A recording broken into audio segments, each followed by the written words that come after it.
Bienvenidos a este nuevo episodio de este podcast llamado La Filosofía del Capital. Aquí cuestionamos dogmas financieros. Somos pensadores que analizan el dinero con la lupa de la filosofía, la psicología, la historia, la política y la economía. Creemos que el dinero no solo se cuenta, se interpreta y que cada certeza financiera merece ser cuestionada. Si quieres preguntas que cambien tu manera de pensar sobre el dinero, las narrativas, la historia, la filosofía, entonces ya eres parte de nosotros. Bienvenidos. Eres un filósofo del capital. En este episodio vamos a hablar de algo muy interesante. No vamos a etiquetar si alguien es bueno o si alguien es malo. Vamos a hablar de los relatos. El poder moderno no se ejerce solo con ejércitos, leyes o dinero. Se ejerce con narrativas. ¿Qué escándalo se amplifica y qué silencio se vuelve normal? Vivimos convencidos de que elegimos lo que pensamos, pero rara vez nos preguntamos quién eligió lo primero que vemos. Cada día hay una causa urgente, un enemigo claro, una indignación lista para consumir. Todo parece orgánico, todo parece espontáneo. Y sin embargo, el guión casi nunca cambia. La pregunta no es si una noticia es real. La pregunta es, ¿por qué esa noticia ocupa todo el espacio mientras otras desaparecen sin explicación? ¿Quién gana cuando todos miramos hacia el mismo lugar? ¿Quién respira tranquilo cuando la conversación pública se vuelve predecible? No pretendo revelarte verdades ocultas ni conspiranoicas, ni ofrecerte un nuevo enemigo al que culpar. Eso sería demasiado fácil y muy rentable. Lo que vamos a hacer es observar cómo se fabrica la autoridad, cómo se tolera cierta crítica y ciertas manifestaciones, porque no amenazan nada, y cómo el sistema aprende a digerir la rebeldía para venderla como espectáculo. Las ideas más eficaces no se imponen, se naturalizan. Pensar no es peligroso porque lleve a la rebelión. Es peligroso porque rompe la narrativa. Y sin narrativa, el poder queda desnudo. Con eso claro, empecemos. Suscríbete si aún no lo has hecho y sígueme en mis redes sociales. Subo contenido muy interesante y sé que te va a gustar. Durante mucho tiempo se nos enseñó a pensar que el poder se imponía a través de la censura, que controlar significaba callar voces, prohibir libros y encarcelar disidentes. Ese modelo sí existe, pero hoy es ineficiente. En sociedades saturadas de información, el poder no necesita callarte, le basta con administrar tu atención. No se trata de decirte qué pensar, sino de decidir en qué vas a pensar hoy. ¿Qué temas o acontecimientos van a ocupar tu energía emocional y cuáles van a quedar fuera del campo visual? Porque la atención es un recurso finito y lo que no entra ahí políticamente no existe. Aquí es donde muchos se crean sesgos. Se asume que todos los países usan el mismo mecanismo y no. El poder se adapta a la psicología de cada sociedad. En algunos lugares, el discurso oficial intenta convencer, repite mensajes, promete cambios, insiste en una narrativa de transformación. Cuando la realidad contradice ese discurso, la narrativa no genera obediencia, genera hartazgo, y el hartazgo no produce pensamiento crítico automáticamente, produce cinismo y desconexión. Un ejemplo claro de esto lo vemos en la administración actual. La realidad es conocida: inseguridad estructural, vínculos políticos cuestionables, un sistema de salud con alertas financieras graves y una educación cada vez más ideológica que de pensamiento crítico. Más del 40% de lo que produce se va en impuestos, no para resolver los problemas de fondo, sino para sostener una narrativa política permanente. Porque mientras la realidad se fragmenta, en el discurso oficial se repite todos los días que la transformación está funcionando. No importa si coincide con lo que ves en la calle, no importa si coincide con tu experiencia, lo importante es que se repita. Y aquí ocurre el resultado de esta narrativa. no es que la gente lo crea todo, es que después de escucharlo tantas veces, se termina normalizando la desconexión. No porque esté convencida, sino porque está cansada. Ese estado de cansancio es funcional al poder, porque una sociedad cansada no exige con precisión, solo reacciona emocionalmente. En otros contextos, el mecanismo es distinto. Ahí, el poder no insiste en una sola versión de la realidad. Permite la crítica, tolera la burla, incluso lo llegan a celebrar. Pero la crítica se fragmenta, se vuelve espectáculo, se consume y se desecha. No importa que protestes, mientras protestes por lo que ya está en tendencia. No importa que te indignes, mientras tu indignación sea breve y mañana sea reemplazada por otra. Este es el punto clave. El control moderno no busca que creas todo, busca que no puedas sostener la atención suficiente en un solo problema como para entenderlo completamente a fondo. Escándalo tras escándalo, tema tras tema, indignación constante, mucho ruido, poca comprensión. Por eso, antes de discutir si una noticia es verdadera o falsa, hay una pregunta más importante. ¿Por qué esta noticia está aquí y no otra? ¿Quién se beneficia de que estés mirando esto y no aquello? ¿Qué tema desapareció del debate público mientras tú estabas ocupado reaccionando? Detectar el mecanismo no te dice qué pensar, te devuelve algo más valioso, la capacidad de elegir dónde poner tu atención. Y en un mundo diseñado para dispersarla, eso ya es un acto profundamente político. Cuando se habla de 1984 o de la rebelión de la granja, casi siempre se comete el mismo error. Se leen como advertencias extremas, como futuros posibles, cuando en realidad son mapas del poder.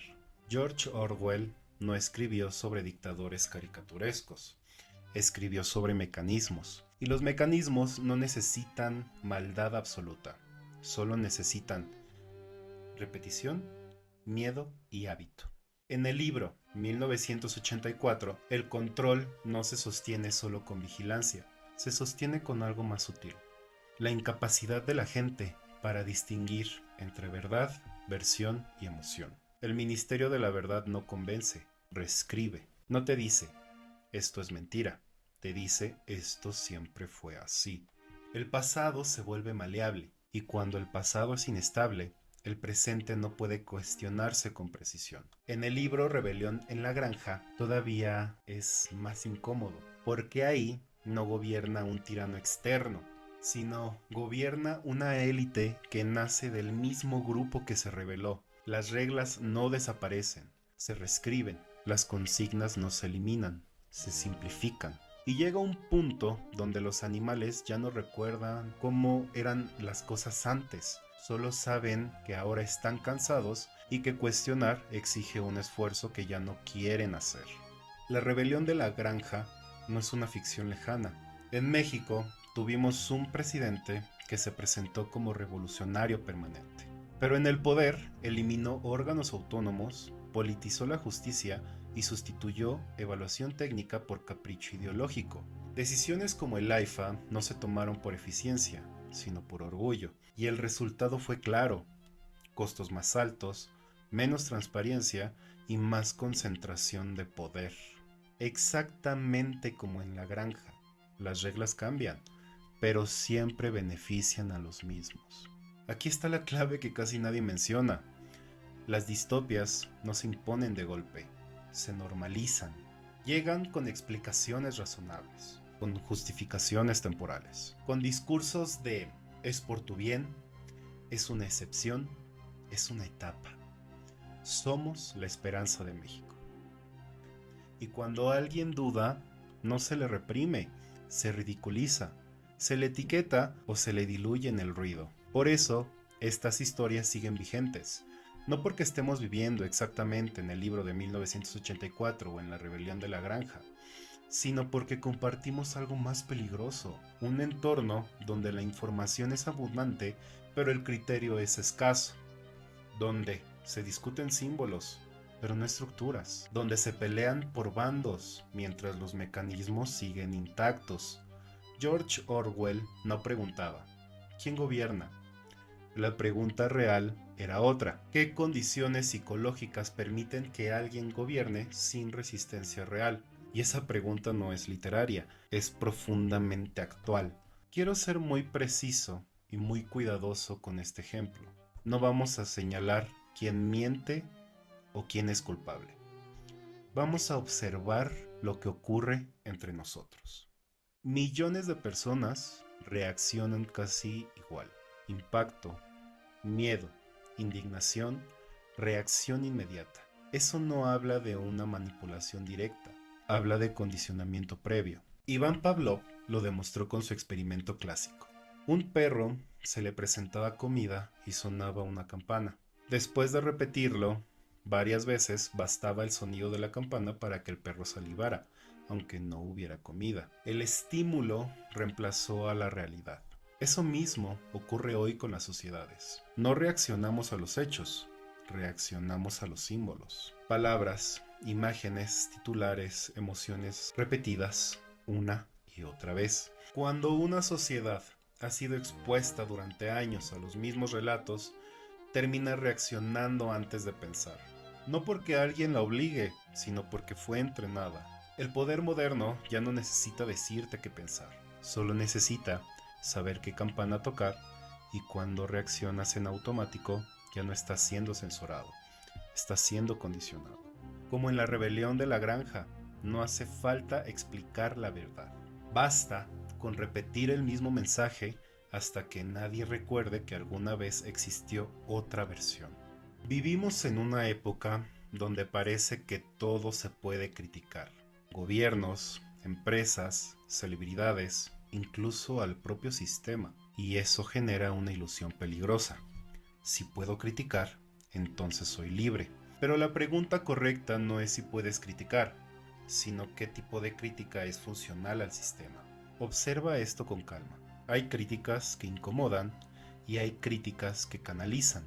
La crítica permitida no busca desmontar estructuras, busca liberar tensión. Sirve para que la gente sienta que ya dijo algo, que ya expresó su inconformidad, y después pueda seguir con su vida sin cambiar nada esencial. Piensa en los grandes espectáculos, premios, discursos virales, polémicas mediáticas. Parecen actos de rebeldía, pero casi siempre cumplen 3 reglas. Nunca señalan incentivos reales. Nunca cuestionan quién gana aunque el sistema falle. Nunca proponen consecuencias estructurales.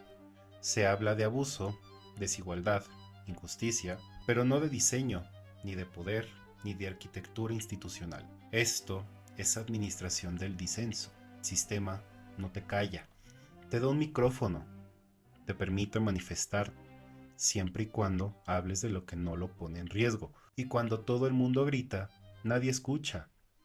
Aquí está el truco muy fino. La crítica superficial vacuna contra la crítica profunda, porque quien ya desahogó su enojo rara vez hace el trabajo incómodo de pensar con rigor. Y el pensamiento riguroso es lento, no es viral, no es emocionalmente rentable. Por eso, los mecanismos de poder modernos no temen a la crítica ruidosa, temen a la crítica que conecta puntos, que pregunta ¿por qué? Que no se conforma con culpables simbólicos. Esa crítica casi nunca se vuelve tendencia, porque ningún sistema se sostiene solo desde fuera. Ahora, bajemos un nivel todavía más profundo, porque ningún sistema se sostiene solo desde afuera, se sostiene dentro de la mente. El control más eficiente no es el que te obliga, es el que te hace autorregularte. Y para eso se usan 3 emociones básicas: culpa, miedo y pertenencia. Primero, la culpa. Si algo no funciona en tu vida, la narrativa dominante suele ser clara: es tu responsabilidad. No se habla de contexto, ni de incentivos, ni de asimetrías. Se habla de esfuerzo, actitud y mentalidad. La culpa individual desactiva la crítica colectiva. porque cuando te culpas a ti mismo, no miras al sistema. Luego, el miedo.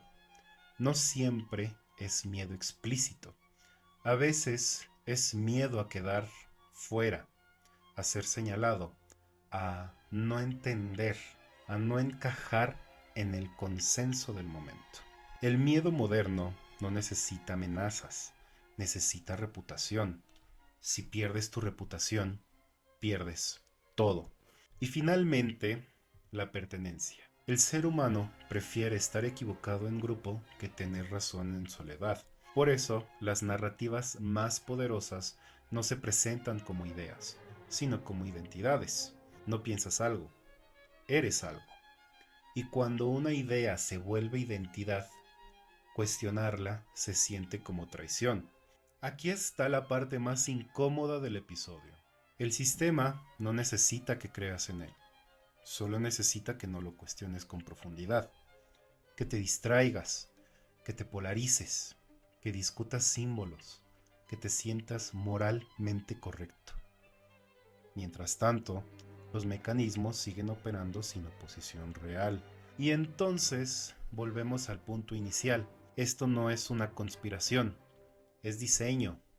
No hay villanos omnipotentes. Hay estructuras que aprendieron a gobernar emociones humanas básicas. Y entender eso no te vuelve paranoico, te vuelve responsable de tu pensamiento. Antes de cerrar, quiero dejar algo práctico.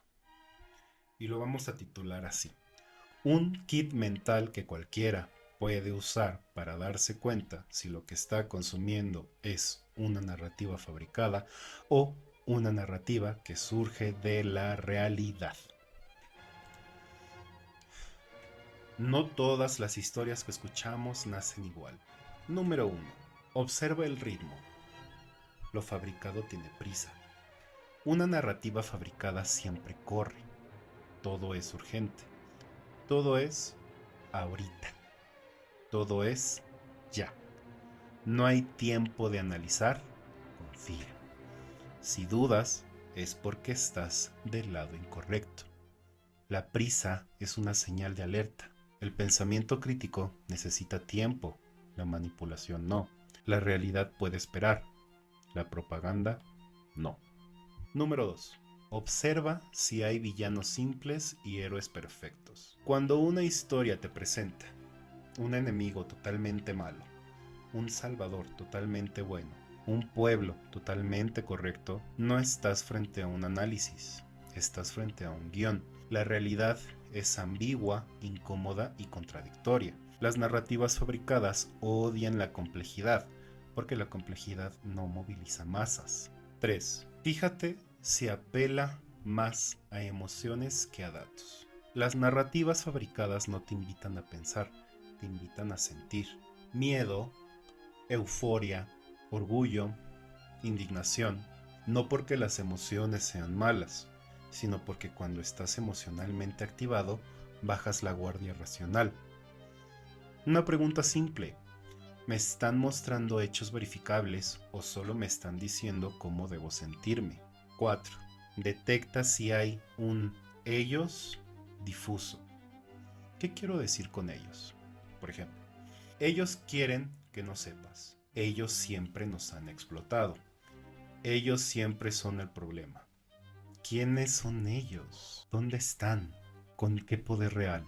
Cuando el enemigo no tiene rostro, estructura ni datos, lo más probable es que sea una herramienta narrativa, no un análisis serio.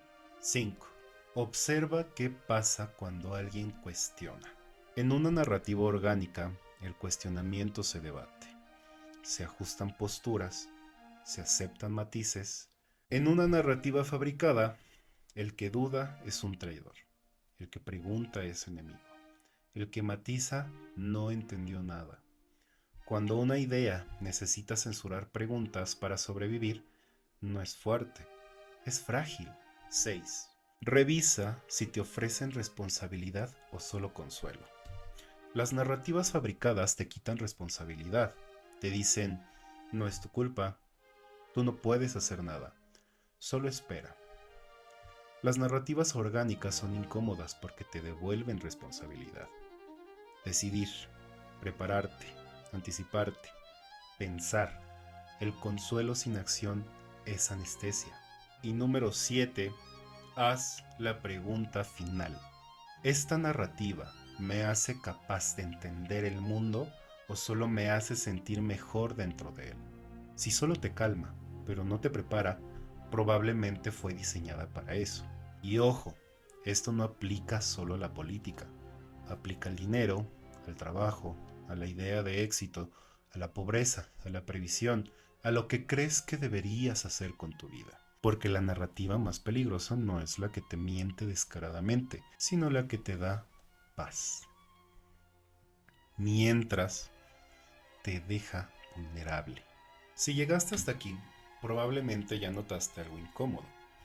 Muchas de las ideas que damos por naturales no nacieron de nosotros. No son intuiciones personales, son herencias narrativas. Ideas que absorbimos antes de tener criterio, antes de entender cómo funciona el poder, antes incluso de saber distinguir entre realidad y discurso. No importa si esas ideas son verdaderas o falsas, importa si alguna vez las examinaste, porque el verdadero riesgo financiero, político, social, psicológico y personal no es tomar malas decisiones, es tomar decisiones sin saber desde qué marco mental las estás tomando. Una persona que se equivoca pensando, aprende. Una persona que no piensa, repite. Y la repetición es el mecanismo favorito de cualquier sistema que necesita obediencia. No necesitas conspiraciones para explicar esto, solo necesitas entender algo básico. Los sistemas estables no se sostienen por la fuerza, se sostienen por creencias compartidas.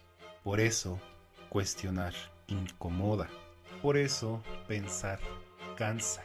Por eso es más fácil repetir frases hechas que formular preguntas incómodas. Pero si algo quiero dejarte claro al cerrar este episodio es esto. No se trata de cambiar lo que crees, se trata de entender por qué lo crees. Tal vez, después de cuestionar, llegues a las mismas conclusiones.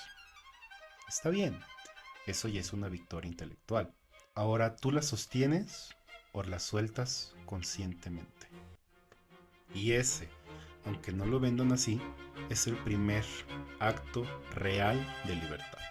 A lo largo de este episodio no te pedí que me creyeras, te pedí algo más fuerte todavía, que te observaras pensando, porque el verdadero poder no está en quien gobierna, ni en quien produce dinero, ni siquiera en quien controla los medios.